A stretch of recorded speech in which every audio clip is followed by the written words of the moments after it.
साध संगत जी, सभी को प्यार भरी राधा स्वामी जी, आपसे विनती है साखी को शुरू से लेकर अंत तक जरूर सुनिए। समय चाहे कितना भी बुरा चल रहा हो, सतगुरु की यह बात याद रख लेना, सब ठीक हो जाएगा।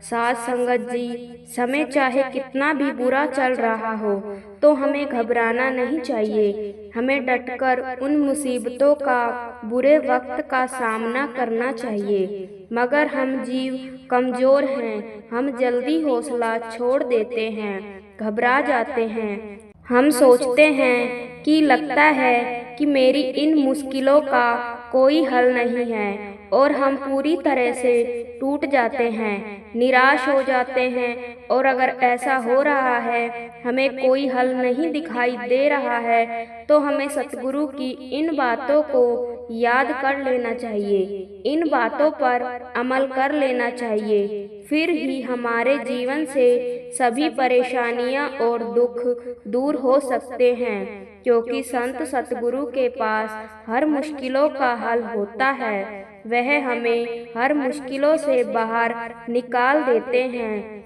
ऐसे ही हमें समझाने के लिए संत सतगुरु ने एक कहानी का सहारा लेते हैं, ताकि हमें अच्छी तरह से समझ में आ जाए।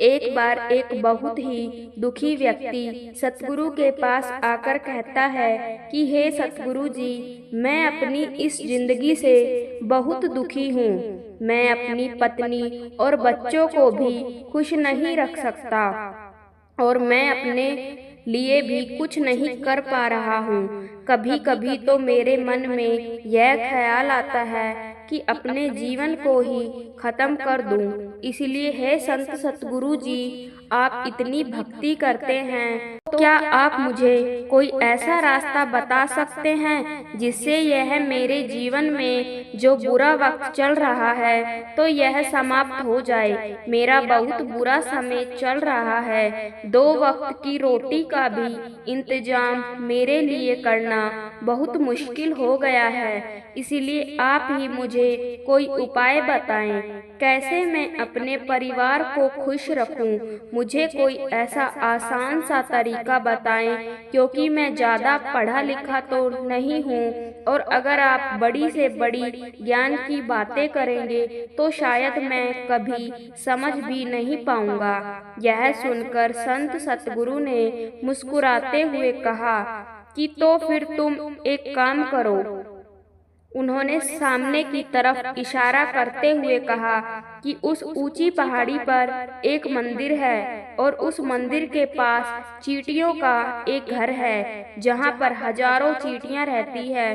तुम्हें सुनने में बड़ा अजीब लगेगा, लेकिन वह चींटियां उस मंदिर की जमीन को खराब कर रही है, उस मिट्टी की उपजाऊ शक्ति को खत्म कर देती है, जिनके कारण वहां पर कोई भी पेड़ या कोई भी फसल पनप नहीं पाती है। तुम मेरा एक काम करो, उसके बाद मैं तुम्हें तुम्हारे सवालों के जवाब दूंगा। तुम 7 दिन तक उस पहाड़ी पर जाओ और उन चींटियों के घर को तहस नहस कर दो, उसको तोड़ दो। जबकि तुम्हें कोई घर दिखे मंदिर के आसपास तो उसे तोड़ देना, लेकिन याद रहे घर को तोड़ने में कोई भी चींटी मरनी नहीं चाहिए। इस बात को समझने का प्रयास करते हुए वह युवक वहां से चला गया।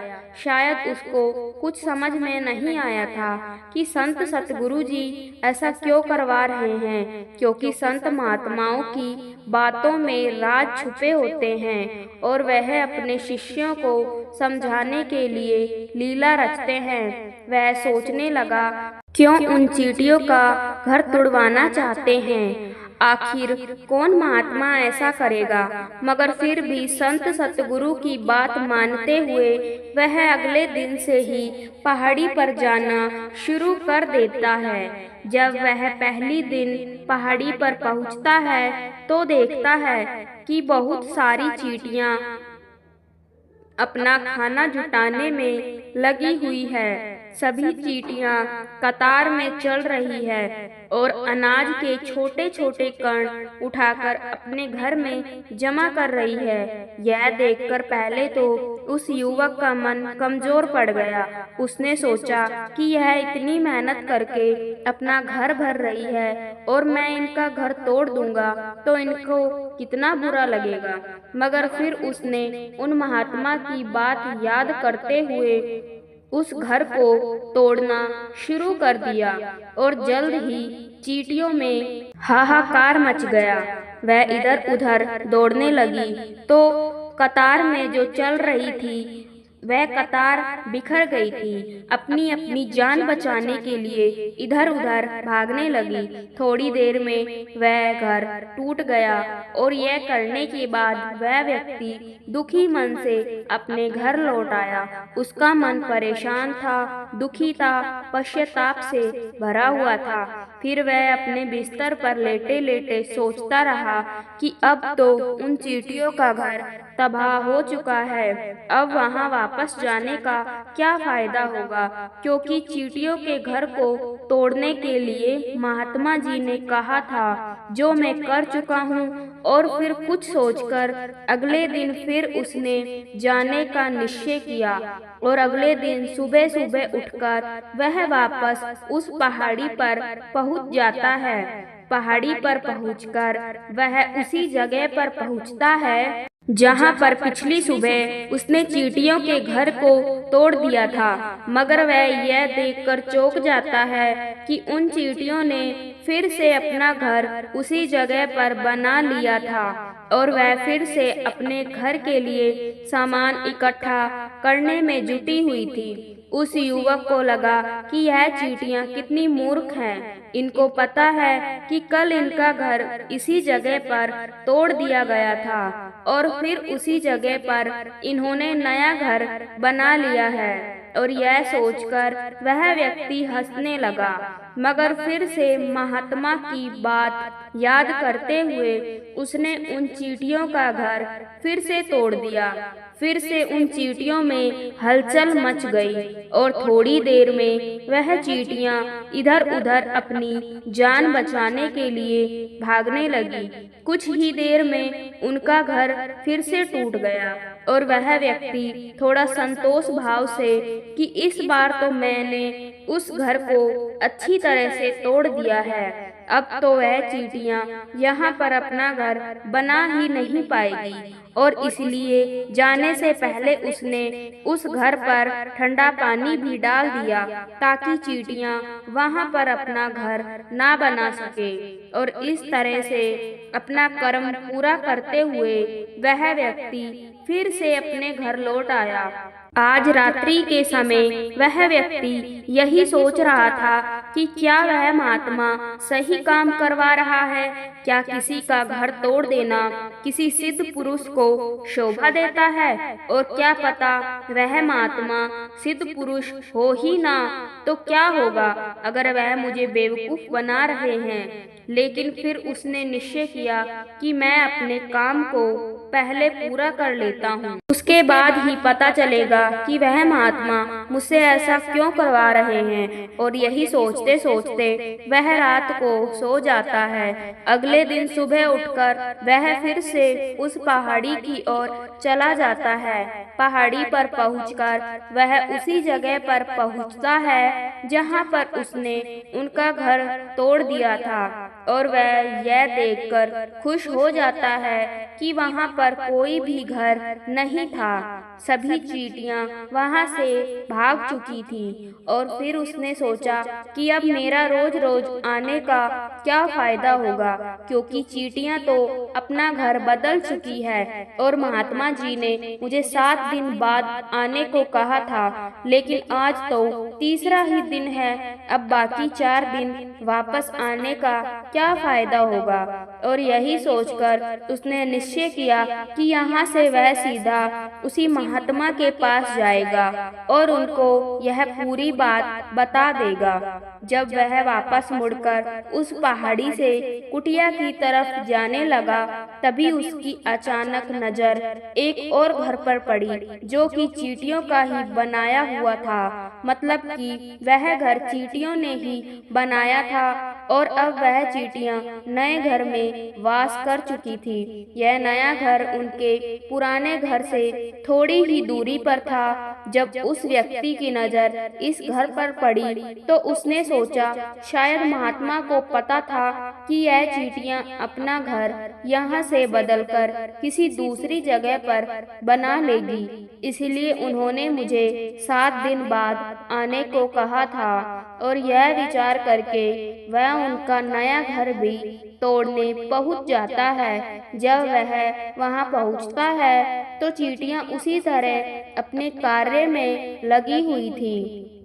वह अपने लिए खाना इकट्ठा कर रही थी और अपने घर में जमा कर रही थी। जो पुराना घर टूटा था तो वह वहां से भी अनाज के कण बचे थे और चींटियां वहां से भी अनाज इकट्ठा कर करके अपने नए घर में ला रही थी। अब यहाँ पर फिर से व्यक्ति का मन थोड़ा कमजोर पड़ गया, क्योंकि वह खुद भी कमजोर था, खुद भी वक्त का मारा हुआ था। इसलिए मन में उन चींटियों के प्रति दया भावना उमड़ रही थी। उनके ऊपर उसे दया आ रही थी। वह चाहता था कि उनकी मदद करे, मगर वह उल्टा उनको नुकसान पहुंचा रहा था। मगर उस महात्मा की बात को याद करते हुए उसने फिर से उस घर को तोड़ने का निश्चय किया और उसने बड़ी ही सावधानी के साथ बिना किसी चींटी को नुकसान पहुंचाए उसने घर को तोड़ना शुरू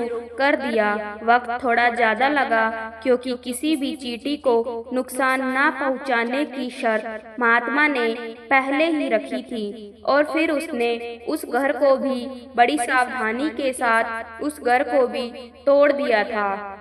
और घर को तोड़ने के बाद वह बड़े दुखी मन के साथ अब वह पहले से भी ज्यादा दुखी था, क्योंकि उसने उनका नया घर भी तोड़ दिया था। वह इन चींटियों को बसने ही नहीं दे रहा था, मगर फिर भी उस महात्मा की बात मानते हुए वह अपने घर पर दुखी मन वापस आ गया। रात को सोने से पहले उसने एक बार फिर से सोचा कि मैं कितना बड़ा शैतान हूँ। पुराना घर तो छोड़ो, मैंने उन चींटियों को कहीं भी बसने के लिए जगह नहीं दी है। वह चींटियां मेरे बारे में क्या सोचती होगी, वह कितना बड़ा दानव होगा। मगर फिर भी उसने अगले दिन जाने का निश्चय किया और अगले दिन सुबह सुबह वह फिर से वहां पर पहुंच गया। आश्चर्यचकित रह जाता है कि इस बार चींटियों ने एक नई जगह पर फिर से अपना नया घर बना लिया था। वह तो पहले से भी ज्यादा ऊर्जा के साथ काम कर रही थी और उन्होंने एक रात में पहले से भी बड़ा घर बना लिया था और वह फिर से अपना खाना इकट्ठा करने में लगी हुई थी। यह देखकर उस व्यक्ति को लगा कि यह चींटियां किस मिट्टी की बनी हुई है। मैं उनको बार बार यहाँ से भगाने की कोशिश कर रहा हूँ और यह वहीं पर अपना घर बना लेती है। क्या इनको पता नहीं है कि मैं इन्हें यहाँ पर बसने नहीं दूंगा? यह चींटी तो दिखने में इतनी छोटी है, मगर फिर भी यह मुझसे हार नहीं मान रही है। बड़ी ताज्जुब की बात है। और इस बार उसने गुस्से में उस घर को भी तोड़ना शुरू कर दिया, मगर इस बार घर को तोड़ते हुए कुछ चींटियां वहीं पर मर गई, उसके पैरों के नीचे कुचली गई। कुचलने के बाद जब वह अपने अहंकार से बाहर आया तो उसने देखा कि गुस्से में उसने चींटियों को कितनी क्षति पहुंचा दी है। उसका मन पश्चाताप से भर गया और वह रोता हुआ अपने घर की तरफ लौट आया। रात में सोते समय उसने सोचा कि मैं इन चींटियों पर बहुत ज्यादा जुल्म कर रहा हूँ, अब इससे ज्यादा अत्याचार मैं नहीं कर पाऊंगा। और यही सोचकर वह अगले दिन अपने घर से थोड़ा आटा लेकर उसी पहाड़ी पर पहुंच जाता है। आज उसके मन में उन चींटियों के प्रति श्रद्धा का भाव था, दया का भाव था। आज वह उनकी मदद करना चाहता था। जब वह वहां पर पहुंची तो चींटियां फिर से अपने नए घर को बनाने में लगी हुई थी। उसने बड़ी ही करुणा के साथ अपने साथ लाया हुआ आटा खिलाया। अगले 7 दिनों तक वह ऐसा ही करता रहा। वह रोज सुबह जाकर उन चींटियों को अपने हाथों से आटा खिलाता और फिर 7 दिन के बाद वह व्यक्ति महात्मा के पास जाकर हाथ जोड़कर कहने लगा कि हे महात्मा जी, मुझे माफ कर देना। मैंने उन चींटियों के घर को तबाह करने की बहुत कोशिश की। मैंने उनके घर तोड़े भी और एक बार नहीं 4 बार मैंने उनका घर तोड़ा, मगर उसके बाद मैं हिम्मत नहीं कर पाया, उनके घर को नहीं तोड़ पाया। मैं समझ सकता हूँ कि मैंने अपना काम पूरा नहीं किया और इसके बदले आप मुझे तरीका भी नहीं बताएंगे जो कि मुझे मेरे बुरे समय से बाहर निकाल सकता है। लेकिन मुझे इसकी कोई परवाह नहीं है। मुझे लगता है कि मैंने जो किया है वह सही किया है, इसीलिए मैं आपसे आज्ञा लेकर वापस जा रहा हूँ। कृपा करके मुझे अपने घर वापस जाने की आज्ञा दीजिए। यह सुनकर महात्मा मुस्कुराते हुए कहते हैं कि अरे बेटा, कहाँ चल दिए? रुको तो सही, जलपान तो कर लो, थोड़ी देर रुक जाओ, उसके बाद चले जाना। और यह कहकर वह महात्मा उस व्यक्ति के लिए पानी लेकर आते हैं। पानी पिलाने के बाद वह महात्मा उस व्यक्ति से पूछते हैं कि तुम मुझे यह बताओ कि आखिर तुम उन चींटियों का घर क्यों नहीं तोड़ सके? वह चींटियां तो बहुत छोटी है और तुम इतने विशालकाय हो, फिर भी तुम उन छोटी छोटी चींटियों का घर तोड़ नहीं पाए। कहाँ है तुम्हारी शक्ति, तुम्हारा बाहुबल भी? फिर वह व्यक्ति बोला कि हे महात्मा जी, मैंने उन चींटियों का घर तोड़ दिया था। एक बार नहीं 4 बार तोड़ दिया था। एक बार तो अपने गुस्से में उन चींटियों को भी हानि पहुंचा दी थी, लेकिन जिस दिन मैंने उनको हानि पहुंचाई थी तो उसी दिन मुझे लगा कि मैं उनको क्यों हानि पहुंचा रहा हूँ, क्यों इनको इतनी तकलीफ दे रहा हूँ, और उसी दिन मैं उनको नुकसान पहुंचाने की बजाय उनकी सहायता करनी शुरू कर दी।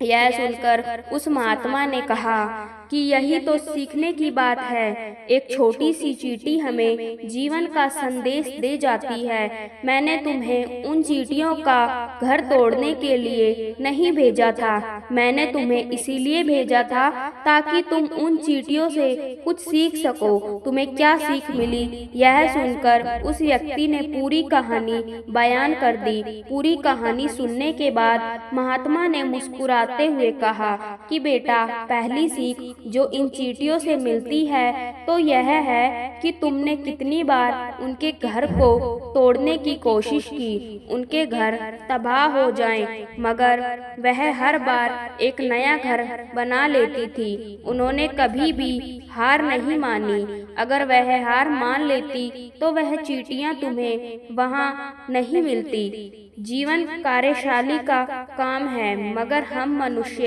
1-2 बार हार मिलने पर ही टूट जाते हैं, निराश हो जाते हैं और फिर जीवन में प्रयास भी नहीं करते। और कुछ लोग तो अपनी जिंदगी को ही खत्म करने की कोशिश करते हैं। मगर जानवरों में तुमने एक बात देखी होगी कि वह अपना जीवन खुद से कभी खत्म कर ही नहीं सकते। तुमने यह कभी नहीं सुना होगा कि किसी जानवर ने आत्महत्या कर ली, चाहे जानवर कितना भी भूखा क्यों ना हो, कितना भी दुखी क्यों ना हो, मगर वह अपने जीवन के लिए हमेशा संघर्ष करता रहता है। और वह दूसरी तरफ हम मनुष्य 1-2 बार हताश होने पर ही अपना जीवन खत्म कर लेते हैं। जीवन तो कर्मशील है, कर्म करने का नाम है। जीवन और मृत्यु आखिरी विश्राम है। इसलिए मृत्यु से पहले कर्म करना कभी नहीं छोड़ना, कि मृत्यु के बाद तो तुम परम विश्राम में चले ही जाओगे, तो उससे पहले कर्म करना क्यों छोड़ रहे हो, क्यों हताश हो रहे हो? अगर तुम्हारा एक घर टूट गया है तो दूसरा घर बनाने का प्रयास करो, कोशिश करो, और कोशिश करने वालों की कभी हार नहीं होती। यह हम उन चींटियों से समझ चुके हैं।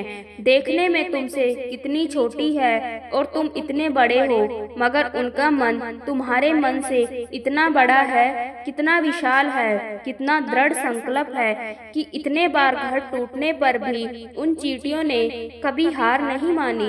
दूसरी सीख यह है कि जब भी हमारे ऊपर बुरा समय आता है तो हमें यही लगता है कि यह समय कभी नहीं जाएगा, यह समय मेरे जीवन को बर्बाद कर देगा, और अपनी इन्हीं ख्यालों से, इन्हीं विचारों से, जिनका असलियत में कोई अस्तित्व है ही नहीं, वह सिर्फ विचार हैं, और वही विचार हमारे मन को दुखी कर देते हैं, और इसीलिए हम कोशिश करना भी छोड़ देते हैं। मगर तुम खुद सोचो कि बार बार प्रकृति हमें नुकसान पहुंचाएगी और कब तक पहुंचाएगी। अगर हम बार बार फिर से उठकर फिर से नया प्रयास करेंगे तो फिर प्रकृति भी हमारे सामने घुटने टेक देगी, और वह भी एक दिन हमारे ऊपर दयावान हो जाएगी, कृपालु हो जाएगी, और वह हमें सब कुछ देने लगेगी जिसकी हमने कभी कामना की ही नहीं थी। तुमने खुद देखा कि तुम उन चींटियों को नुकसान पहुंचाने के लिए पहुंचे थे, मगर बाद में तुम ही उन चींटियों को अनाज और आटा देने लगे, तुम ही उन पर कृपालु हो गए। क्यों हुए? क्योंकि तुमने देखा कि वह चींटियां हार ही नहीं मान रही थी। और इसी तरह अगर तुम भी अपने जीवन में कभी हार नहीं मानोगे तो एक ना एक दिन यह प्रकृति तुम्हें वह सब कुछ देगी जो तुम अपने जीवन में पाना चाहते थे। इसलिए यह सीख याद रखना, कर्मशील कार्य करते जाना, और एक ना एक दिन प्रकृति उस कर्म का परिणाम हमें जरूर देगी। साथ संगत जी, नाम के सिमरन से हमें इतने लाभ होते हैं कि आप जान भी नहीं सकते हैं। जो व्यक्ति एक बार सच्चे मन के साथ नाम जप लेता है तो उसका जीवन ही बदल जाता है। नाम की बहुत बड़ी महिमा है, और यह केवल पूर्ण संत महापुरुष ही जानते हैं, जिन्होंने नाम को जपा है, जिन्होंने नाम की कमाई की है, केवल वही इसकी महिमा को जानते हैं। एक बार एक संत जी किसी गांव में सत्संग फरमा रहे थे, और उन्होंने वहां पर 7 दिन तक सत्संग फरमाया, और तीसरे दिन जब वह सत्संग फरमा रहे थे, वह कह रहे थे कि जो लोग कई तरह के पाप कर्म करते हैं तो उन्हें नरकों में जाना पड़ता है, मगर एक उपाय भी है जिससे नरकों में जाने से बचा जा सकता है। अगर कोई चाहे एक बार ही सच्चे हृदय के साथ, पूरे विश्वास के साथ परमात्मा की भक्ति, नाम की कमाई कर ले तो वह नरकों में नहीं जाता है। उसी गांव में एक सेठ जी रहते थे जो कि रोजाना आकर संत जी का सत्संग सुना करते थे, और फिर जब सत्संग समाप्त होता था तो वह सेठ जी संत जी के पास आते और रोते हुए कहने लगते कि महाराज, आपकी कृपा से मेरे पास सब कुछ है, किसी चीज की कमी नहीं है, मगर मेरे मन में एक चिंता रहती है। फिर संत जी कहने लगे कि आप रोना बंद करें और मुझे बताएं कि क्या चिंता है आपको। फिर सेठ जी बोले कि महाराज, आज आपने सत्संग में नरकों के बारे में वचन किया। आपने बताया कि जीव को अनेक पापों से नरक की प्राप्ति होती है, और आपने यह भी कहा था कि एक उपाय भी है जिसके द्वारा मैंने उससे बड़ी बार कहा कि इस संसार के काम तो होते रहेंगे, तुम साथ साथ परमात्मा की भक्ति भी किया करो, मगर वह आगे से मुझे कहता है कि ऐसा करने से कुछ नहीं होता है, तुम भी मत किया करो। मैं प्रभु के प्रति जितना आस्तिक हूँ तो वह उतना ही कट्टर ईश्वर है। फिर संत जी बोले कि क्यों चिंता करते हो, एक दिन उसका भी उद्धार हो ही जाएगा। फिर सेठ जी रोते हुए कहने लगे कि हे महाराज, उसका उद्धार कब होगा? आप जैसे महापुरुष हमारे गांव में आए हुए हैं, मुझे तो आप पर ही यकीन है, आप ही उसका उद्धार करेंगे। इसलिए आप कृपा करके मेरे घर पर आए, एक बार तो उससे परमात्मा की भजन बंदगी जरूर करवाएं। फिर सेठ जी की विनती सुनकर संत जी कहने लगे कि मैं कल सत्संग की समाप्ति के बाद आपके घर आ जाऊंगा। और उसे परमात्मा का दूसरा दिन हुआ तो सेठ जी अपने घर गए और संत जी के आने का इंतजार करने लगे। और फिर संत जी अपने वचन के अनुसार सेठ जी के घर पहुंच गए। और संत जी जैसे ही सेठ जी के घर पहुंचे तो सेठ जी ने बड़े ही श्रद्धा भाव के साथ उनका स्वागत किया। सेठ जी ने अपने भाई को बुलाकर कहा कि आज संत जी हमारे घर पधारे हैं, उनका दर्शन कर लो। फिर सेठ का भाई अंदर बैठा बैठा ही कहने लगा, ना ही किसी संत से मिलना है और ना ही भगवान से मिलने की इच्छा है, तुम ही उनकी सेवा करो और तुम ही उनका पेट भरो। और फिर जब यह वचन सुने तो सेठ जी रोते हुए कहने लगे कि महाराज जी, देखा आपने, आपके सामने ही आपका अपमान कर रहा है। फिर संत जी कहने लगे, सेठ जी कोई बात नहीं, सब कुछ अच्छा होगा। और सेठ जी को दिलासा देते हुए संत जी पलंग से उतरे और उसके भाई के कक्ष में आ गए और उसके कंधों पर हाथ रखकर कहने लगे कि बताओ आज तक कितना कमाया है। वह संत जी को इस प्रकार अपने नजदीक देखकर कहने लगा, अपना हाथ मेरे कंधे से हटा ले, मैं ना तो संतों को मानता हूँ ना ही भगवान को मानता हूँ।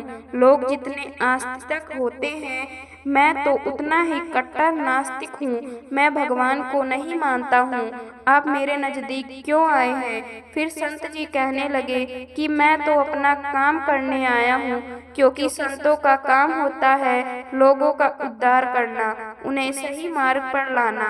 आज तुम्हारे उद्धार का कार्य मिला है और मैं अवश्य करके ही जाऊंगा। मगर सेठ का भाई भी बड़ा कट्टर था, कहने लगा कि आपको जिसका भी उद्धार करना है तो करो, मगर आप मेरा उद्धार मत कीजिए, मैं कुछ भी नहीं करने वाला हूँ। सेठ के भाई को देखकर संत जी मुस्कुराकर बोले कि एक बार मैं जो तुम्हें काम बताने वाला हूँ तो उसका सिमरन करो, उसको बोल दो। फिर सेठ का भाई कहने लगा कि मैं कुछ नहीं बोलूंगा। संत जी ने फिर कहा, एक बार नाम को जप लो। वह कहने लगा कि नहीं करूंगा, नहीं जाऊंगा। संत ने फिर कहा, नाम को जपो। वह कहने लगा, मैं नहीं जपूंगा। जल्दी से सेठ के पास आए और कहने लगे, आपने मेरे ऊपर यह जिम्मा सौंपा है, अब मैं ऐसा करूंगा तो आप बीच में मत आना। आप सभी परिवार वाले बाहर जाकर बैठ जाओ, जब तक मैं आपको नहीं बुलाऊं एक भी इस कक्ष के अंदर नहीं आएगा। और फिर सेठ जी अपने परिवार सहित बाहर आकर बैठ गए। अब कक्ष में केवल संत जी और सेठ जी का भाई था। संत जी ने कहा कि भाई एक बार नाम का सिमरन कर लो, पर वह कहने लगा, मैंने आपसे मना किया है, मैं नहीं कहूँगा। मैं ना ही भगवान को मानता हूँ और ना ही भगवान की बातों को मानता हूँ। संत जी ने प्रेम से हंसते हुए उसे कहा कि जितने तुम कट्टर नास्तिक हो, तुम्हें उतना ही कट्टर आस्तिक हूँ मैं। अगर निश्चय कर लिया, तुम्हारे मुंह से परमात्मा का नाम सुनकर ही जाऊंगा। और याद रखना, तुम्हारे मुख से परमात्मा का नाम निकलेगा ही। वह कहने लगा कि आप चाहे कितना भी प्रयास कर ले, मगर मैं नाम नहीं जपने वाला हूँ। वैसे तो संत जन बड़े दयालु होते हैं, पर लीला मात्र उन्होंने क्या किया, सेठ के भाई का हाथ पकड़ा और हाथ पकड़कर जोर से घुमाने लगे। और वह सेठ ठहरा 50 साल का वृद्ध, और वह संत भी वृद्ध थे, मगर संतों के अंदर भक्ति का तेज होता है। उन्होंने जोर से सेठ के भाई का हाथ घुमाया और मरोड़ दिया। और संत जी कहने लगे, नाम को जपो।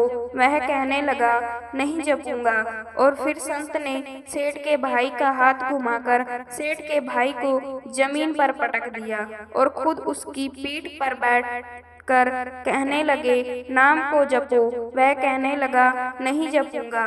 और फिर संत जी ने उसके दोनों हाथ पकड़कर उसके दोनों पांवों को बांधकर और कहने लगे, नाम जपो। और फिर ऐसी अवस्था में सेठ का भाई सोचने लगा कि यह संत तो मुझे मार ही डालेगा। फिर उसने बिना इच्छा के एक बार नाम को जपना शुरू कर दिया। और फिर जैसे ही उसने नाम जपना शुरू किया तो संत जी ने उसके हाथ पैर खोल दिए और बाहर आकर कहने लगे, सेठ जी आपका कल्याण हो गया, आपके भाई का भी कल्याण हो गया। सेठ जी कहने लगे, अंदर से बहुत तेज आवाजें आ रही थी। फिर संत जी कहने लगे, आपने काम ही ऐसा दिया था। आपने कहा था कि वह नास्तिक है, कभी कुछ बोलता नहीं है, मगर आज आपके भाई ने नाम को जपा है, इसका कल्याण हो गया। अब मैं जा रहा हूँ, कल से फिर मेरी कथा है। संत जी तो अपने स्थान पर लौट आए। फिर सेठ का भाई जमीन से उठकर अपने भाई से कहने लगा, यह कैसे संत हैं, मुझसे झगड़ा करने आ गए और मेरे ऊपर चढ़कर बोल रहे थे। कहने लगे, अगर नाम का सिमरन नहीं करोगे तो मैं तुम्हारे ऊपर ऐसे ही बैठा रहूंगा। उसकी बातें सुनकर सेठ जी हंसने लगे। वह हंसते हुए मन से भगवान को धन्यवाद देते हुए कहने लगे कि हे प्रभु, आपके संत भी बड़े दयालु हैं, कुछ कष्ट सहकर भी लोगों का कल्याण करते हैं। और फिर समय व्यतीत होता गया। अभी पिछले महीने ही गुजरे होंगे कि अचानक छोटे भाई का देहांत हो गया, आत्म शरीर से अलग हो गया और वह आत्मा ही यमराज के पास जाकर सारे हिसाब किताब देती है। और फिर इस व्यक्ति का हिसाब किताब खोला गया। यमराज ने चित्रगुप्त से कहा, यह इंसान जो आज आया है हमारे पास, तो इसका लेखा जोखा क्या है। चित्रगुप्त कर्मों का हिसाब देखकर बताने लगा, हे भगवान, इसने अपने जीवन में कभी परमात्मा का सिमरन नहीं किया, सदा पाप ही किए हैं, इसे तो नरकों में भेज दिया जाए। अब यमराज के आदेश के अनुसार जैसे ही उसे नरक भेजा जा रहा था, तब चित्रगुप्त ने कहा, भगवान एक बात और है। यमराज ने कहा, कौन सी बात। चित्रगुप्त ने कहा, भगवान एक बार संतों के कहने पर इसने नाम का सिमरन किया था। यमराज ने दूतों से कहा, थोड़ी देर रुक जाइए, इसका हिसाब किया जाएगा, इसके बाद ही इसे नरक में भेजा जाएगा। यमराज ने फिर चित्रगुप्त से कहा, जल्दी से इसका लेखा जोखा देखो, कहीं इसने परमात्मा का नाम तो उच्चारण नहीं किया है। चित्रगुप्त ने दोबारा फिर से पूरा हिसाब देखा और कहने लगे कि भगवान, इसने जो एक बार परमात्मा का नाम उच्चारण किया था तो वह संतों के भय से किया था, दिल से नहीं किया था, मगर एक बार नाम का सिमरन किया था। अब यमराज जी विचार करने लगे कि एक बार नाम का सिमरन और पूरा जीवन पाप में क्या किया जाए। फिर यमराज ने उसी इंसान से पूछा कि तुम यह बताओ कि हम तुम्हें पहले नाम के सिमरन का फल दें या तुम्हें नरकों में भेज दिया जाए। फिर वह हाथ जोड़कर कहने लगा कि भगवान, नरक में तो जाना ही है, इससे अच्छा है आप मुझे एक बार नाम के सिमरन करने का फल दे दीजिए, फिर मुझे जहाँ चाहो वहाँ भेज देना। और फिर यमराज भी अपनी पुस्तक खोलकर देखने लगे कि एक बार नाम सिमरन करने का फल क्या है। उन्होंने सारी पुस्तकें खोल दी, मगर उन्हें कोई भी फल दिखाई नहीं दिया। और फिर वह विचार करने लगे कि एक बार नाम का सिमरन का फल क्या होता है, मुझे पता ही नहीं है। फिर वह अपनी शंका का निवारण करने के लिए उस व्यक्ति की आत्मा को लेकर अपने साथ स्वर्गलोक में आ गए। स्वर्ग में आकर यमराज ने इंद्र से कहा, हे इंद्रदेव, मुझे बताएं कि एक बार नाम का स्मरण करने का क्या फल है। इंद्रदेव ने प्रयास किया मगर उन्हें भी इसका फल पता नहीं चला। फिर वह सब देवता मिलकर ब्रह्मादेव के पास आए। ब्रह्मादेव ने जब उन सबको देखा और कहने लगे कि यह आपके साथ इंसान कौन है, फिर इंद्रदेव कहने लगे, भगवान, इसने एक बार नाम का सिमरन किया है और बाकी सारा जीवन इसने पाप किए हैं। हमें तो पता नहीं एक बार नाम का सिमरन करने का फल क्या है, इसलिए हम आपके पास आए हैं। फिर ब्रह्मा जी ने भी बड़ा प्रयास किया। एक बार नाम के सिमरन का फल क्या है उन्हें भी पता नहीं चला। फिर ब्रह्मा देव कहने लगे कि हम इसे अपने साथ लेकर भगवान शंकर जी के पास चलते हैं। फिर वह भगवान शंकर जी के पास पहुँचे। भगवान शंकर जी से प्रार्थना करके कहने लगे, हे महादेव, इस इंसान ने सारा जीवन पाप किए हैं, बस एक बार संतों के कहने पर नाम का सिमरन किया है। अब आप ही बताएं कि एक बार नाम का सिमरन करने का क्या फल होता है। फिर महादेव जी ने बड़ा प्रयास किया पर उन्हें भी नहीं पता चला।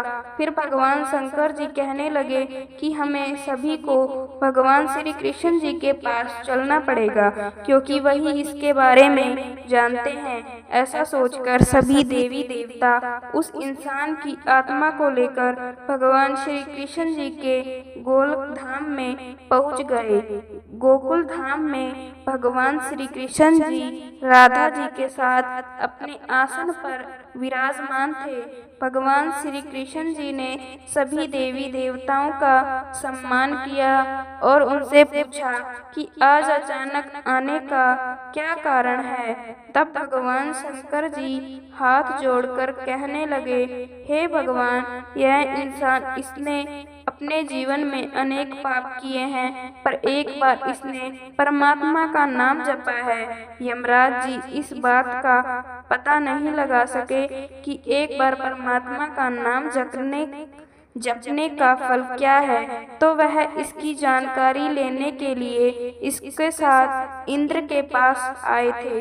फिर स्वर्ग से होते हुए ब्रह्मलोक आए। फिर ब्रह्मलोक से होते हुए इन सबको अपने साथ लेकर आपके पास आए हैं। तो आप ही बताएं, एक बार सिमरन करने का क्या फल हो सकता है। जब इस प्रकार बात चल रही थी तो भगवान श्री कृष्ण के पास बैठी राधा रानी बड़े जोर से हंसने लगी। तब श्री कृष्ण ने कहा, हे राधिका, क्यों हंस रही हो। फिर राधा जी हंसती हुई कहने लगी कि हे भगवान, यह अभी तक एक बार सिमरन का महत्व नहीं समझ सके। तब भगवान श्री शंकर जी कहने लगे, हे महारानी, एक बार सिमरन करने का क्या फल है। फिर राधा जी कहने लगी, हे महादेव, आप खुद सोचिए कि इस व्यक्ति ने एक बार नाम का सिमरन किया है और एक बार नाम का सिमरन करने से स्वर्गलोक की सैर करके आ गया, ब्रह्मदेव का ब्रह्मलोक में दर्शन करके आ गया। आपके महादेव लोक में आपके दर्शन इसने किए। आज एक बार नाम के सिमरन के प्रभाव से यह आप सबको साथ लेकर हमारे गोकुल धाम में आ गया है और मेरे दर्शन और भगवान श्री कृष्ण के पूजन कर रहा है। तो इससे अधिक एक बार नाम जपने का फल क्या हो सकता है। जब राधा जी ने इस प्रकार एक बार नाम जपने का पूरा महत्व बताया तो यमराज जी कहने लगे कि यह तो बड़ा अनंत फल है। जो व्यक्ति नरकों में जाने वाला था, वह एक बार नाम का उच्चारण करने से सब लोगों की यात्रा कर भगवान श्री कृष्ण और राधा रानी के चरणों में उपस्थित हो गया है। तो इससे अधिक फल और क्या हो सकता है। तभी फिर से यमराज कहने लगे भगवान क्या इसे अब नरकों में जाने की आवश्यकता नहीं है? फिर श्री कृष्ण जी कहने लगे, हे धर्मराज, जिसने एक बार राधा रानी के चरणों का दर्शन कर लिया तो वह तो कभी नरक में जा ही नहीं सकता है। तो फिर वहाँ जो भक्त दर्शन कर रहा था तो कहने लगा, हे महारानी, मैंने तो संतों के कहने में आकर एक बार नाम का सिमरन किया था, पर जो सच्चे हृदय से परमात्मा का नाम जपते हैं, नाम का सिमरन करते हैं, तो उन्हें तो जीवन में कोई भय होगा ही नहीं, वह तो नरकों में कभी जाएंगे ही नहीं, वह तो सीधा आपके चरणों में समा जाएंगे। तो इतना महत्व है एक बार नाम जपने का, तो सच्चे हृदय से तो एक बार नाम जप ले तो उसे साक्षात परमात्मा के दर्शन हो जाते हैं। तो साथ संगत जी, देखा आपने एक बार नाम जपने का कितना फल होता है। इसलिए सतगुरु जी हमें हर बार यही फरमाते हैं कि भाई नाम का सिमरन भजन कर लो, नाम का सिमरन भजन कर लो, क्योंकि इसी से हमारा बेड़ा पार होगा, क्योंकि इसके अलावा और कोई रास्ता नहीं है। आज की यह सत्संग अगर आपको सच में अच्छा लगा तो कमेंट में राधा स्वामी जरूर लिखें और साथ साथ अपने शहर का नाम भी जरूर लिखिए, जिससे हम जान सके कि बाबा जी की सत्संग और साखी कहाँ कहाँ सुनी जा रही है। और ऐसे ही प्रेरणादायक साखी को सुनने के लिए संगत के अपने चैनल को सब्सक्राइब जरूर कीजिए, जिससे कि इस चैनल पर अपलोड की गई साखी सबसे पहले आप तक पहुंच सके। राधा स्वामी।